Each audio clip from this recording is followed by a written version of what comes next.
Tale of Peter Rabbit by Beatrix Potter.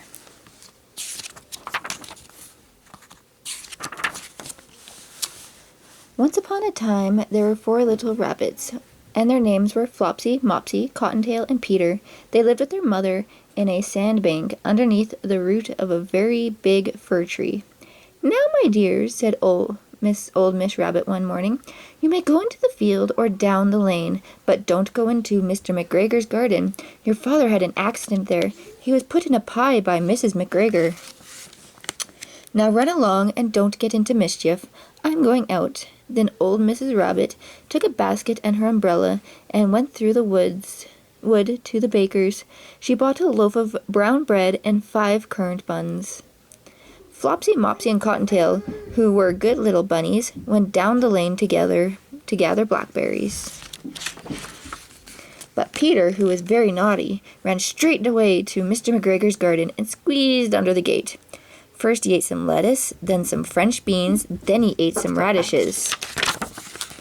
And then, feeling rather sick, he went to look for some parsley. But around the end of the cucumber frame, whom should he meet but Mr. Mcgregor? Mr. Mcgregor was on his hands and knees planting out young cabbages, but he jumped up and ran after Peter, waving the rake and calling out, "Stop, thief!" Peter was most dreadfully frightened. He rushed all over the garden, for he had forgotten the way back to the gate. He lost one of his shoes among the cabbages, and the other shoe among the potatoes.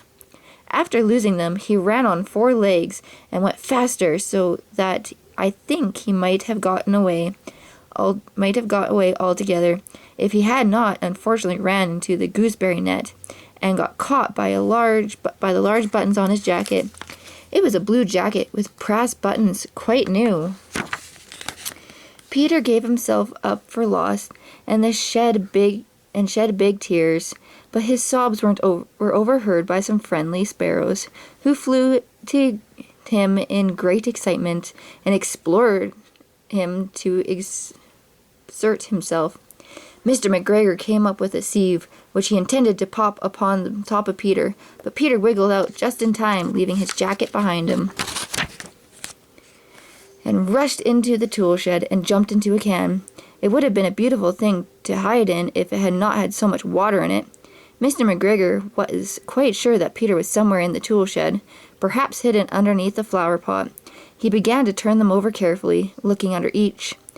Presently Peter sneezed.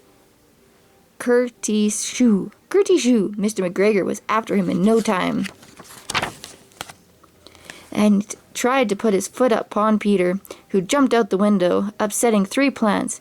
The window was too small for Mr. Mcgregor, and he was tired of running after Peter. He went back to his work. Peter sat down to rest. He was out of breath and trembling with fright. He had not the least idea which way to go. Also, he was very damp with sitting in that can. After a time, he began to wander about, going lippity-lippity, not very fast, and looking all around. He found a door in the wall, but it was locked, and there was no room for a fat little rabbit to squeeze underneath. An old mouse was running in and out over the stone doorstep, carrying peas and beans to her family in the woods. Peter asked her the way to the gate, but she had such a large pea in her mouth that she could not answer. She only shook her head at him. Peter began to cry. Then he tried to find his way straight across the garden, but he became more and more puzzled. Presently, he came to the pond where Mr. Mcgregor filled his water cans. A white cat was staring at some goldfish. She sat very, very still, but now and then the tip of her tail twitched as if it were alive. Peter thought it best to go away without speaking to her. He had heard about cats from his cousin, little Benjamin Bunny. He went back towards the tool shed, but suddenly, quite close to him, he heard the noise of a hoe. Screech! Scratch, scratch, scritch! Peter scuttered underneath the bushes, but presently, as nothing happened, he came out and climbed upon a wheelbarrow and peeped over. The first thing he saw was Mr. Mcgregor hoeing onions. His back was turned towards Peter, and beyond him was the gate. Peter got down very quickly off the wheelbarrow and started running as fast as he could go along the straight walk behind some black currant bushes. Mr. Mcgregor caught sight of him at the the corner, but Peter did not care. He slipped underneath the gate and was safe at last in the woods outside the garden. Mr. Mcgregor hung up the little jacket and the shoes for a scarecrow to frighten away the blackbirds.